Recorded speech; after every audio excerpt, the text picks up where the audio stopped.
Bonjour à tous et bienvenue dans l'interview à la une, l'émission vidéo de la rédaction de Var Matin, une émission que j'ai le plaisir de présenter aujourd'hui avec Mickaël Zolto-Broda. Bonjour Mickaël. Bonjour.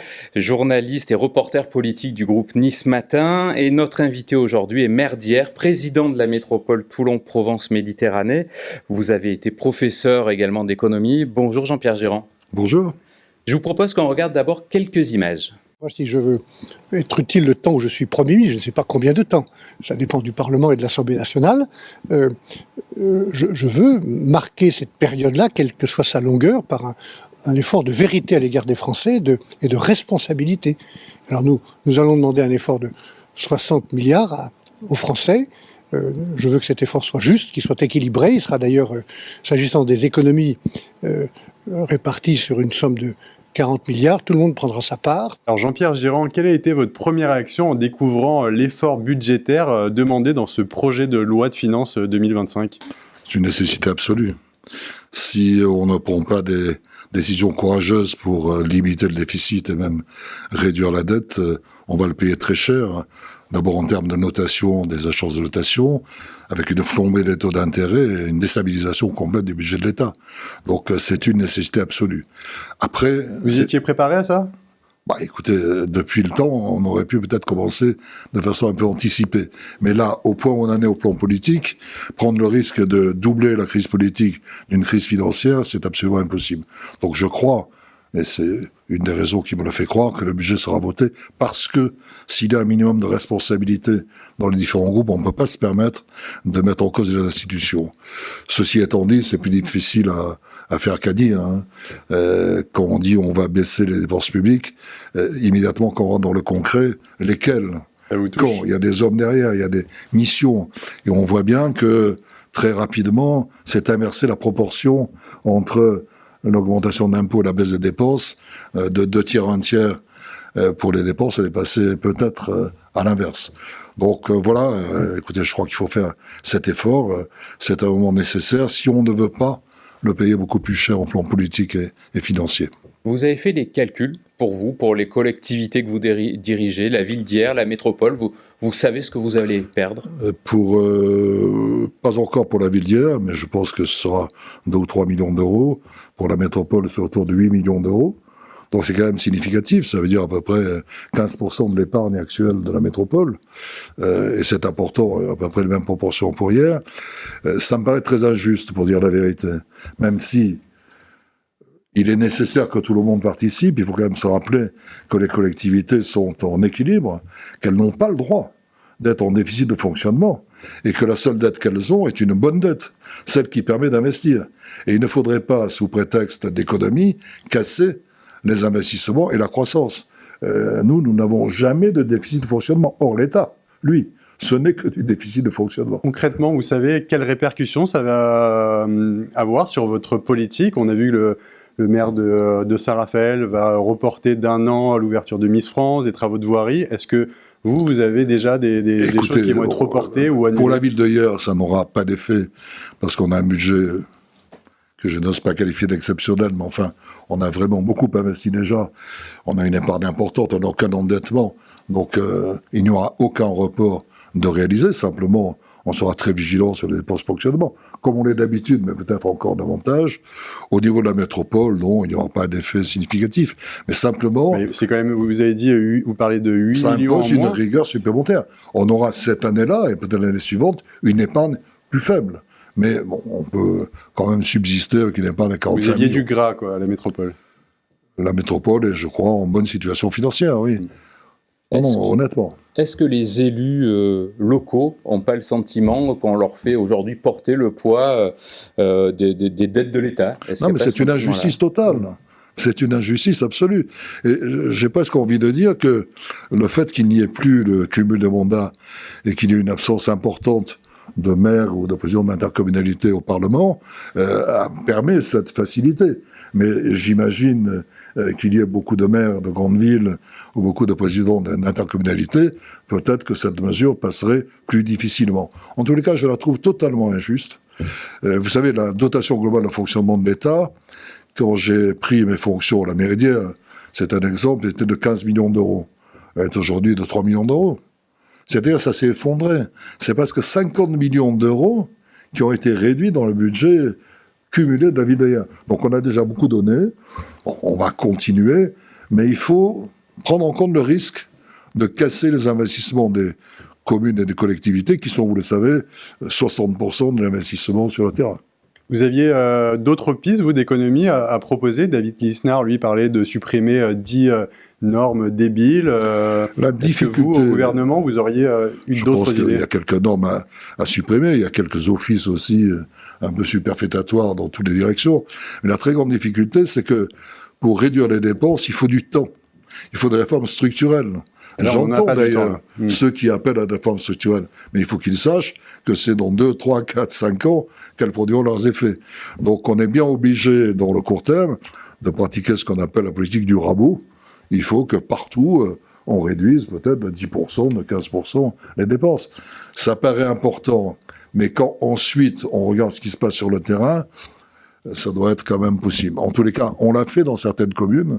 Moi, je l'ai fait dans ma commune de hier. On le fait dans d'autres communes.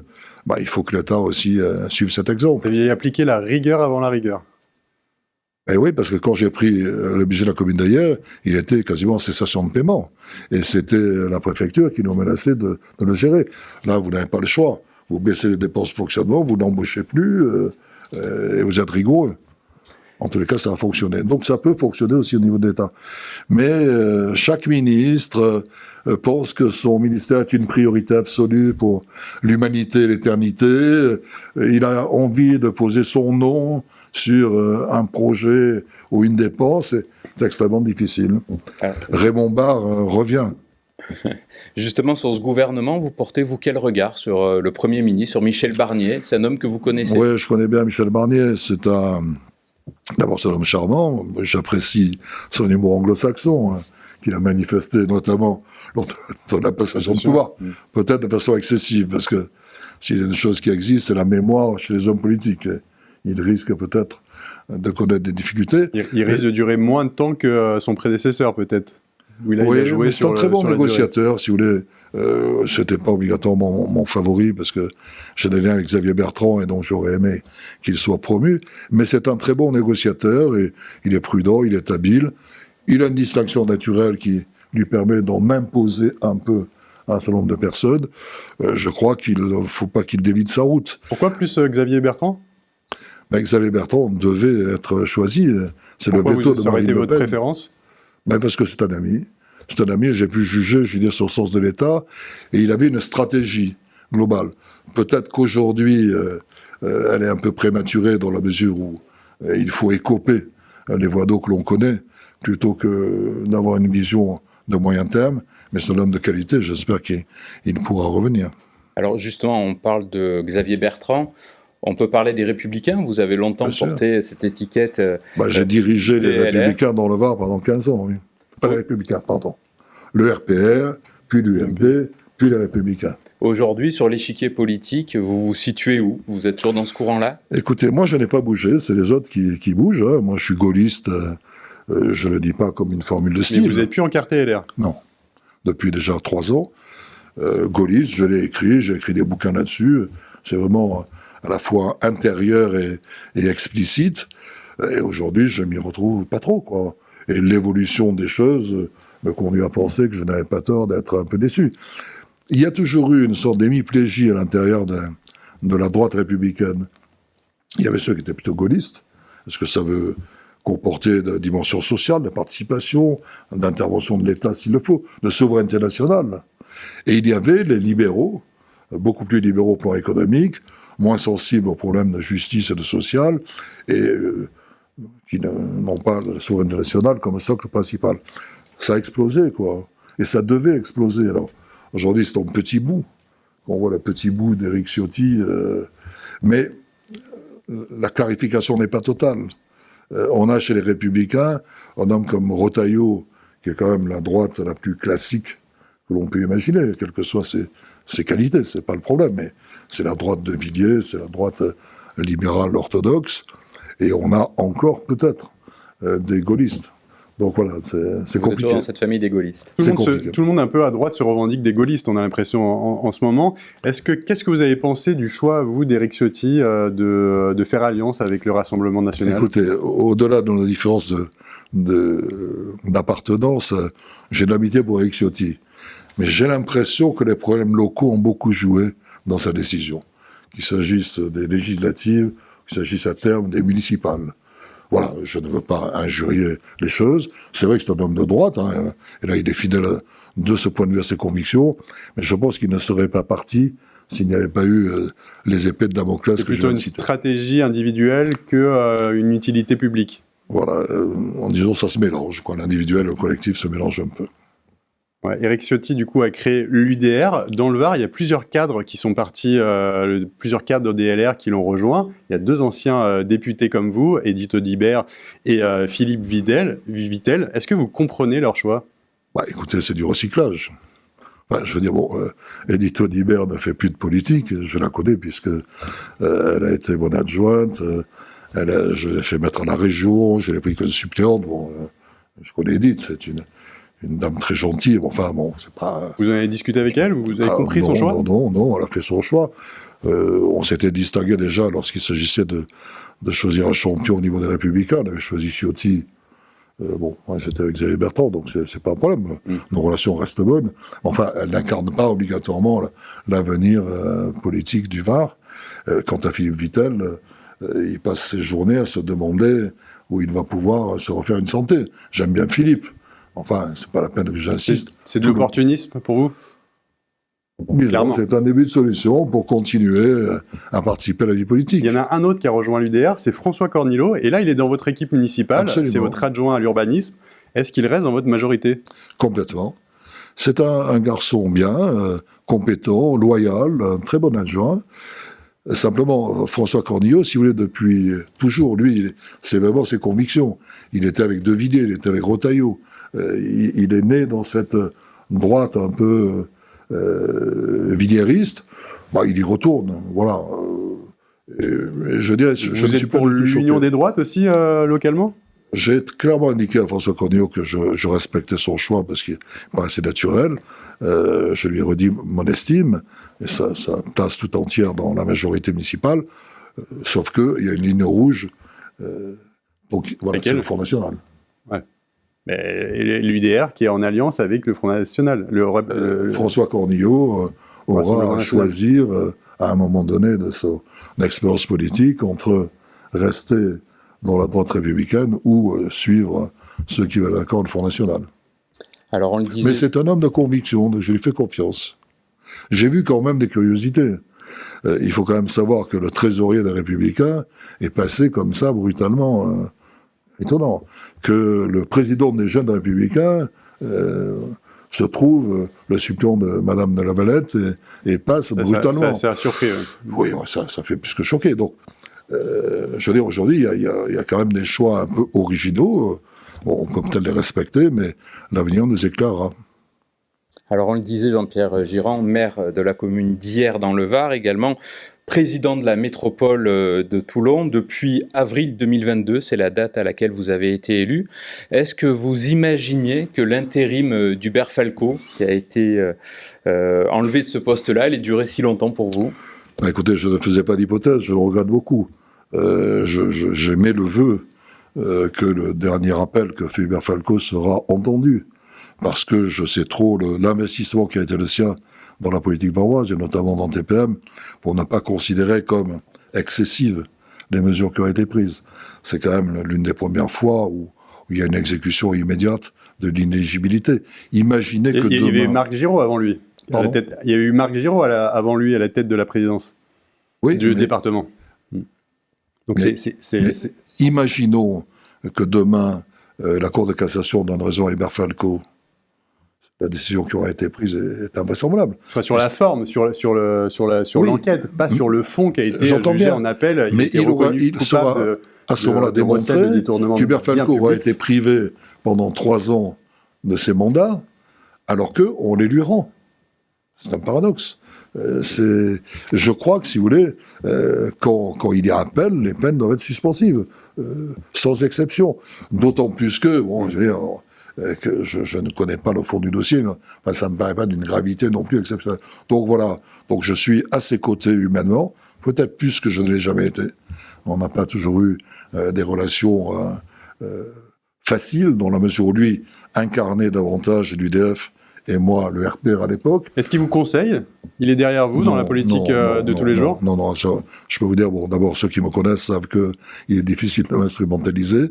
Ensuite, il aurait la pudeur de ne pas le faire. Et enfin, il m'a fait confiance. Donc voilà, je crois qu'il gère d'abord sa situation personnelle, c'est compliqué. Moi, j'aimais le vœu que les choses s'éclairent pour lui. Après, j'assume ce qui m'a échu. J'étais Premier ministre-président. Il était naturel que je réponde présent. Alors dans les dossiers qui concernent justement la métropole que vous dirigez, il y a ce projet de grande clinique à l'Accro, et hier Christian Simon tenait un conseil municipal dans sa commune et il s'en est pris un petit peu encore à la métropole de Toulon. On en est où de ce dossier et comment sortir de ce désaccord au final entre Christian Simon et... D'abord, je ne sais pas si c'était un conseil municipal ou un meeting, quand je vois les réseaux sociaux qui se sont enflammés et les textos reçus par tous les Croix-Royères pour s'y rendre, mais peu importe. Chacun fait de la politique comme il entend. Les choses sont extrêmement simples. D'abord, Christian Simon n'a jamais parlé du projet des cliniques jusqu'à il y a 1 an, quand c'est devenu public. J'estime qu'en matière de concertation et d'échange, il eût jamais d'appel, jamais, message, d'accord. Jamais. Ni personnellement, ni dans aucune des réunions que l'on fait tous les 15 jours à TPM. Jamais. On entendait des bruits, voilà. Peu importe. Mais simplement, il y a un fait avéré. C'est que toutes les décisions en matière d'urbanisme dépendent peu ou prou du SCOT, le schéma de cohérence territoriale, qui est au-dessus et qui définit les grands principes que l'on doit appliquer. Les PLU doivent être compatibles avec le SCOT. Et le SCOT dit très clairement que les infrastructures de ce type, notamment sanitaires, doivent être inscrites dans des cœurs métropolitains, dans des zones urbanisées, et pas créer ex nihilo... Même s'il y a une facilité d'accès, de plus grands parkings, avec des spécialités plus importantes, qui éviteraient d'aller à Marseille sur certaines spécialités. Non, écoutez, soyons sérieux. L'équilibre sanitaire du Var est aujourd'hui atteint. Et c'est une très bonne chose d'avoir d'un côté Saint-Roch et Saint-Jean qui alimentent Toulon, de l'autre côté Sainte-Marguerite, qui est tout sur le bassin iérois, mais au-delà, Bormes-les-Mimosas, etc. En outre, je fais une remarque, il ne s'agit pas de création d'une nouvelle clinique. Il s'agit du transfert de cliniques existantes. Pour la rendre plus grande. Pour en faire une méga clinique. Vous comprenez quand même que le maire de Toulon et le maire de hier ne comprennent pas l'engouement d'un voisin et d'un ami pour transférer ce qui est fondamental. La commune... Ce qu'il veut faire, c'est pas 1 + 1 = 2, c'est 1 + 2 = 4. Oui, si vous voulez. Mais enfin, ça devient 0 pour hier et pour Toulon, puisque ça part. Donc c'est ça qui est fondamental. Le maire est maître chez lui. Ok, moi je suis d'accord. Mais dans des frontières sûres et reconnues. Dans un cadre où il n'est pas agressif, où il ne porte pas atteinte à l'équilibre des autres communes. Or, aujourd'hui, quelle est la réalité ? Nous sommes tout à fait prêts pour le PLU de l'Accro. Et j'ai une lettre là, par exemple, je pourrais vous donner, qui vous en informerait, je lui ai écrit il y a 3 mois. Simplement, on ne peut pas créer ce pôle clinique, ou en tous les cas, rendre éligible en urbanisme ce pôle clinique, du fait du SCOT et des grands principes. Et on ne modifie pas un SCOT en fonction de l'idée qu'on se fait brutalement. Jamais M. Simon n'a parlé de ce projet dans ses campagnes électorales, qu'elles soient municipales, qu'elles soient cantonales ou autres. C'est une idée un peu récente, quelque part. Mais écoutez, le SCOT, lui, il voit le moyen terme. Et puis, le dernier point, c'est la réalité. Moi, je veux bien...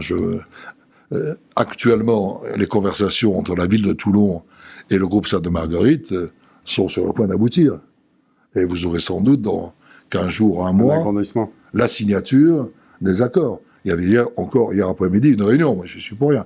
Chez nous, ils étaient prêts, et ils l'ont dit devant l'ARS, à aller à la ZAC du Roubaud, une grosse zone qui est dévolue aux activités hospitalières. Manque de peau, ils ont eu un incendie. Et aujourd'hui, leur priorité, c'est de reconstruire in situ ce qui a brûlé. Ils ont déjà déposé le permis de démolir, le permis de construire, voilà. On est dans l'action. Et Sainte-Marguerite n'est violée par personne, on avance comme ça. Donc, ok, écoutez, M. Simon a voulu éclairer sa population sur sa stratégie. Il a néanmoins constaté qu'il ne pouvait pas aboutir, ni du point de vue du souhait de Sainte-Marguerite aujourd'hui, ni du point de vue de l'urbanisme du fait du SCOT. Voilà. Où il a été un peu inélégant, puisqu'on m'a rapporté les propos, il a dit on verra quand changeront les maires et le président de TPM. Bon, et je lui réponds volontiers sur l'avenir, hein. Que si le maire de Lacroix change, le problème sera résolu aussi. Donc voilà, on fonctionne pas comme ça. Je crois que dans une intercommunalité, la loyauté et l'amitié doivent primer sur ce genre d'affirmation. Alors justement, dans les autres sujets qui font débat au sein de l'intercommunalité que vous dirigez, il y a la question des transports. On a longtemps parlé d'un tramway. On s'oriente plutôt vers un BHNS, ces fameux bus à haut niveau de service. Sa mise en circulation devrait intervenir en 2028. Ça a été proposé en conseil de métropole. Vous n'avez pas voté d'ailleurs cette délibération ? Oui, non mais je n'ai pas voté. Je suis favorable au BHNS. On avait encore une réunion à TPM hier avec monsieur le préfet. La procédure est lancée. Le premier tronçon entre Olioul et Birakem sera réalisé en 2028. Je crois que c'est une belle opération, il n'y a plus de débat. Donc simplement, ce que je voulais faire observer dans mon vote... Vous avez émis des réserves, quand même. Pardon ? Vous avez émis des réserves. Oui, non mais la réserve, c'est quoi ? C'est que, malheureusement ou heureusement, hier est tellement excentré que quand on a une stratégie en termes de transport, on ne va pas jusqu'à lui. Oui. C'est ça la difficulté. Vous êtes frustré par cette mesure ? Pardon ? Vous êtes frustré par cette mesure ? Vous auriez aimé que ça soit un peu plus, une plus grosse ampleur ? C'est un peu compliqué. C'est-à-dire, je ne peux pas changer la localisation de hier.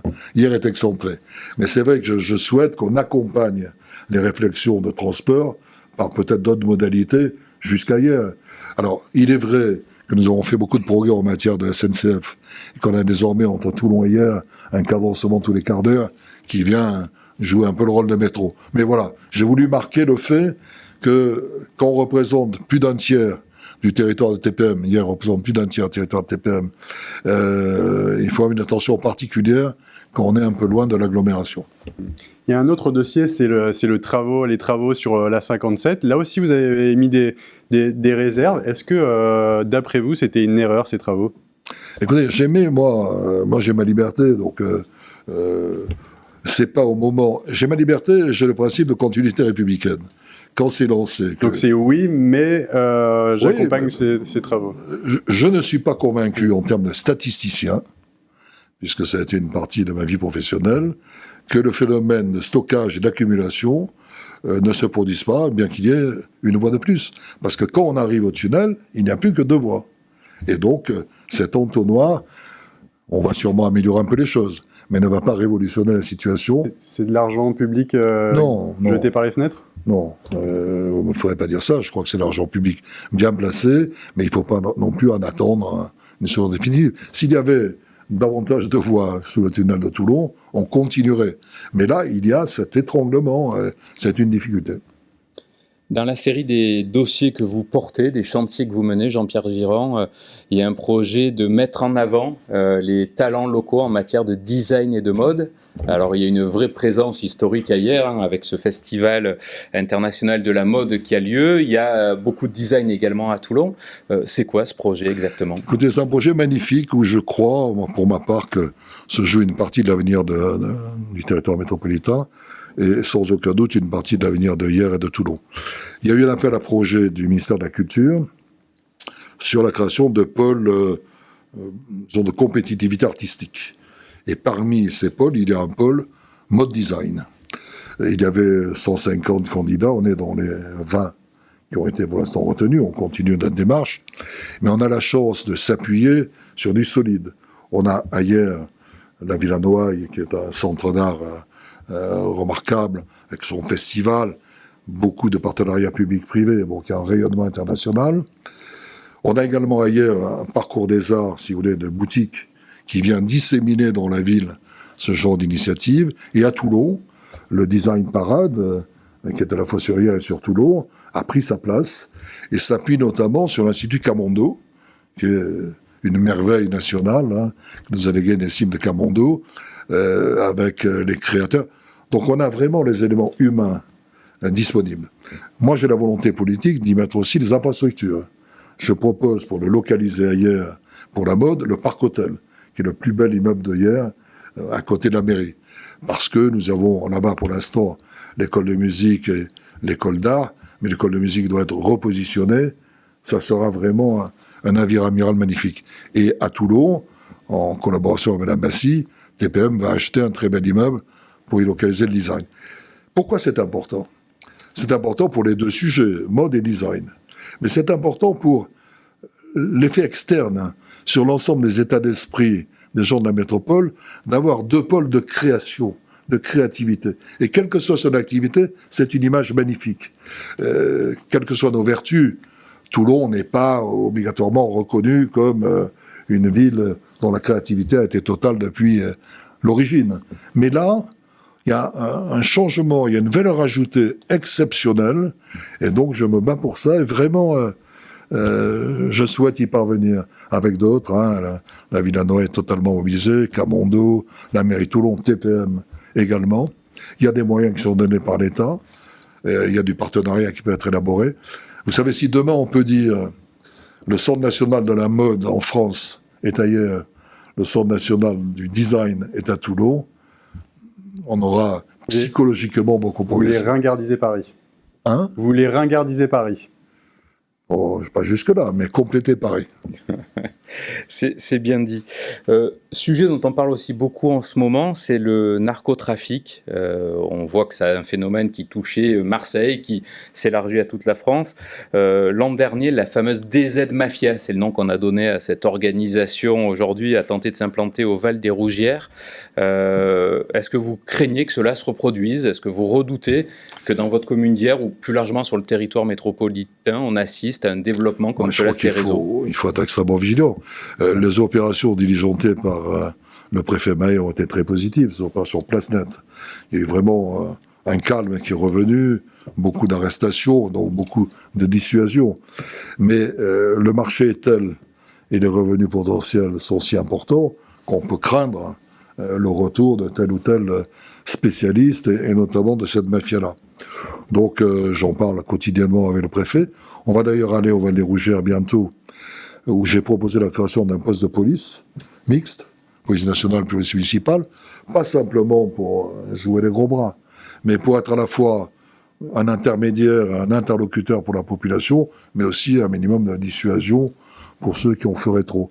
Donc on a beaucoup progressé grâce au renfort de police nationale, grâce, je vais dire aux caméras qu'on a mises, elles brûlent un peu trop souvent. Enfin, on essaie de mettre en place un système de caméras. On va vers le mieux, mais la vigilance est de tous les jours. On va parler des municipales maintenant. Votre principale crainte, c'est de laisser la ville au Rassemblement national. Est-ce que vous allez vous représenter ailleurs ? Si vous voulez, comment dire, c'est très compliqué. Je me suis beaucoup investi pendant 10 ans dans cette ville. C'est une ville merveilleuse. Et je crois, mais un plaidoyer pro domo, qu'en matière budgétaire, on a tout changé. Et qu'en matière de rayonnement, on a également tout changé. Quand on a aujourd'hui un musée qui bat des records de fréquentation, 35 000 personnes pour l'exposition Miro, plus de 100 000 personnes depuis l'ouverture, quand on a une fête du livre, dont je n'ose pas dire qu'elle est la plus grande du Var, mais enfin, qui est très bien placée dans le Var, quand on a rouvert la collégiale Saint-Paul, sa clôture d'ex-voto, quand on va faire un musée à Olbia archéologique, quand on va restaurer la chapelle de Costemel, bon voilà. En termes de culture, en termes de rayonnement. Donc c'est oui, vous avez envie de continuer tout ça ? Je souhaite que ça dure. Je souhaite que cette trajectoire, qui n'a pas toujours été celle que retenaient mes prédécesseurs, dure.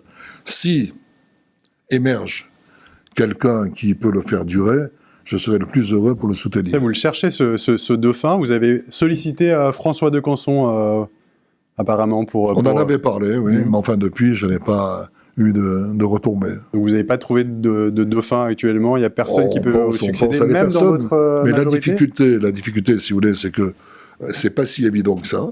Il faut aussi gagner, il faut pouvoir rassembler. Et mon jugement est peut-être sévère. Quand j'observe mon opposition ou à l'intérieur de ma majorité, ceux qui peuvent avoir des velléités, je ne vois pas toujours la pierre philosophale. Donc, on verra. Ils sont pas à la hauteur dans votre équipe. Mais il que faut vous êtes en être train de sûrement autre chose. Ils ne sont pas à la hauteur de l'image que je me fais de la ville. Donc ça, c'est subjectif. Mais je souhaite que cette image soit maintenue. On a rencontré il n'y a pas longtemps José Massy qui nous a donné son sentiment sur un mandat de maire et elle voudrait fixer à 2 mandats maximum pour les maires pour ne pas perdre pied avec la réalité, dit-elle. Qu'est-ce que vous avez à lui répondre ? Je suis presque toujours d'accord, Madame Massy, mais pas sur ce point. Parce que Pourquoi ? quand on a l'habitude des gros projets, avant c'était 2 mandats pour les faire, maintenant il en faut 3. La complexité administrative, les autorisations, les recours, etc., exigent pratiquement 3 mandats ou plus. Donc, écoutez, quand on considère qu'un maire est obsolète, soit par son âge, soit par son cerveau, on le vire. Si le cerveau fonctionne, on peut être indulgent pour le premier cas. Après, la démocratie... Vous aurez 79 ans en 2026. Oui. Et 85 à la fin d'un Rien ne éventuel vous troisième dit mandat. que dans l'intervalle, je ne trouverai pas quelqu'un pour m'aider. Si vous êtes candidat, d'ailleurs, on peut en parler. Je laisse ça à d'autres, mais Pardon ? je pense qu'il y a beaucoup de candidats, Oui. y compris par... Enfin, il y a d'autant plus de candidats, si vous voulez, que je ne le suis pas. Quelle est la raison de l'agressivité incroyable que l'on trouve sur les réseaux sociaux à mon égard ? C'est que mon existence ou ma présence obère un peu les possibilités pour certains de parvenir à leur fin. Donc je crois que c'est pas ça le Il y a problème. une part de votre personnalité aussi, on vous dit colérique. Est-ce que vous avez l'impression que je suis colérique ? Malgré la question que vous posez. Vos adjoints, en tout cas, on ont subi parfois vos accès de colère. Écoutez, Ça peut il arriver. est possible que j'affirme parfois des positions de façon significative, mais il vaut mieux ça que de ne jamais l'affirmer. Vous savez, nos communes, nous avons 120 millions de budget à la ville de Hyères, 700 millions à TPM. Si véritablement on pense qu'un ectoplasme complaisant qui se borne à faire des sourires et à serrer des mains peut les conduire vers l'avenir, on se trompe. Il faut à un moment donné un peu de personnalité. Je crois que c'est vrai au niveau local, c'est peut-être demain vrai au niveau national. Alors je rebascule sur les municipales, mais à Toulon. On parlait de José Massy à l'instant, qui ne cache pas que sans doute elle sera candidate. Il y a également Michel Bonnus qui est dans les starting blocks. Vous le soutenez ? Non, moi je crois qu'il y a un principe général qui doit s'imposer, en tout cas il s'impose à moi. On a actuellement 12 maires dans la métropole, au-delà des péripéties qui vont s'éteindre, que vous évoquiez tout à l'heure. Ces maires s'entendent bien, ils ont fait avancer la métropole, ils ont fait avancer leur commune. Plutôt que de déstabiliser ici ou là, mieux vaut faire confiance aux maires en place. Et de ce point de vue, Madame Massy a tout mon soutien. C'est quelqu'un d'une très grande loyauté à l'égard de l'histoire récente de Toulon et d'Hubert Falco. C'est quelqu'un qui apporte une dimension humaine et de proximité intéressante. Elle aura à définir des trajectoires, mais je crois que ce sera un très bon candidat. Vous êtes en train de nous dire que José Massy est candidate à Toulon en 2026. J'ai absolument pas dit ça. Le Bourdin entend ce qu'il veut. Je dis que si elle l'était, en tous les cas, je souhaite qu'elle le soit. Plutôt que Michel Bonnus. Pas plutôt que. J'ai dit que j'avais un principe, c'est soutenons les maires en place, ça me paraît le plus sage, plutôt que d'essayer de créer je ne sais quelle querelle ou débat, ça va être suffisamment compliqué. Il faut que la droite soit rassemblée.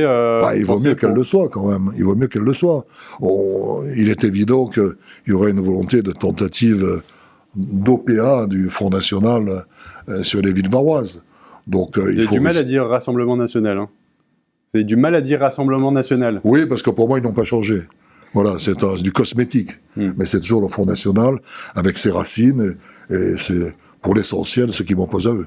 Alors justement, il y a une potentielle candidate à la mairie de Toulon en 2026, c'est Laure Lavalette, députée RN du Var. Est-ce que selon vous, elle a des chances de remporter la ville de Toulon ? Écoutez, dans le scénario que je forme, non. Mais je reconnais que c'est quelqu'un qui a du talent, qui a un dynamisme incroyable. Lavalette est partout, même à Lavalette.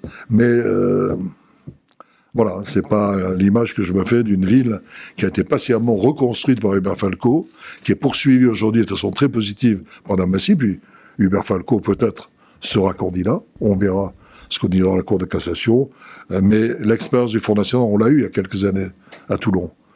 Certains s'en rappellent encore. C'est plus le même quand même. Depuis, voilà, on a vu, il y a 7 députés, ils ont acquis une expérience qu'ils n'avaient pas il y a 20 ans. Oui, écoutez, quand je vois certains députés du Front National, je me demande s'ils ont acquis de l'expérience. Parler de qui? De personne, mais de ceux auxquels vous pouvez penser. On a une question un peu écologie. Hugo Clément a encouragé les maires à mettre sur leur mairie un grand poster de Paul Watson, cet activiste qui est détenu au Groenland après un mandat d'arrêt du Japon. Vous n'avez pas mis un portrait de lui sur votre mairie. Pourquoi ce choix? Et est-ce que vous comptez le faire? Non, je compte pas le faire. Je compte réserver des portraits éventuels à des situations encore plus dramatiques, quoi. Je dis, on peut mettre le portrait de Samuel Paty, on peut mettre le portrait d'otages qui disparaîtraient en Israël. Là, il y a un débat. Je ne juge pas son action, elle est souvent positive, mais peut-être avec des modalités qui sont contestables. Voilà, je préfère réserver, si vous voulez, la communication à des gens plus importants. Et qu'est-ce que vous avez pensé, vous, de la colère de certains LFI qui ont reproché à Hugo Clément d'avoir remercié David Rachlin de l'avoir fait, lui, d'avoir mis ce portrait? Écoutez, c'est leur problème, que Rachlin l'ait fait. Et il a évoqué, je l'ai eu dans votre journal, un maire Rassemblement National. C'est racine personnelle, donc que je respecte. Autant je me bats contre le Front National ou le Rassemblement National pour ses idées, pour ses comportements, pour l'illusion qu'il veut nous donner pour un programme économique dément. Est-ce que c'est une forme de récupération un peu écologique du Rassemblement National de David Rachlin? Si M. Rachlin fait quelque chose, j'ai pas un procès d'intention initial à dire qu'il ne le pensait pas. Et notamment sur des sujets du type de ceux qu'il évoquait. Voilà, pour le reste, chacun chez soi. C'est le moment de la question un petit peu plus personnelle, Jean-Pierre Girand. On vous voit souvent dans les tribunes du Palais des Sports à Toulon soutenir l'équipe du HTV Basket.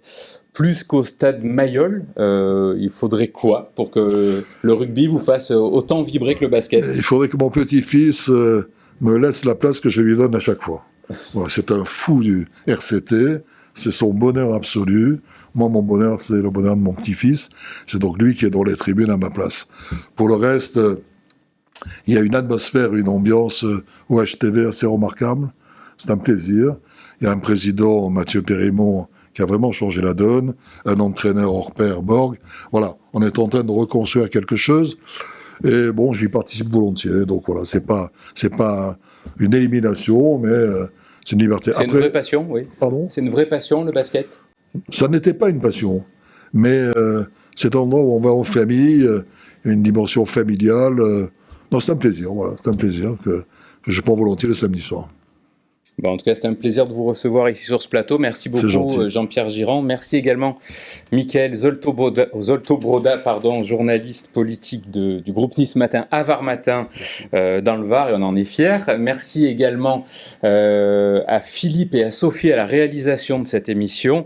Merci également à Christelle Benjamin à sa préparation qui nous a bien aidés. Merci à tous et à bientôt sur les chaînes du groupe Nice Matin et Var Matin.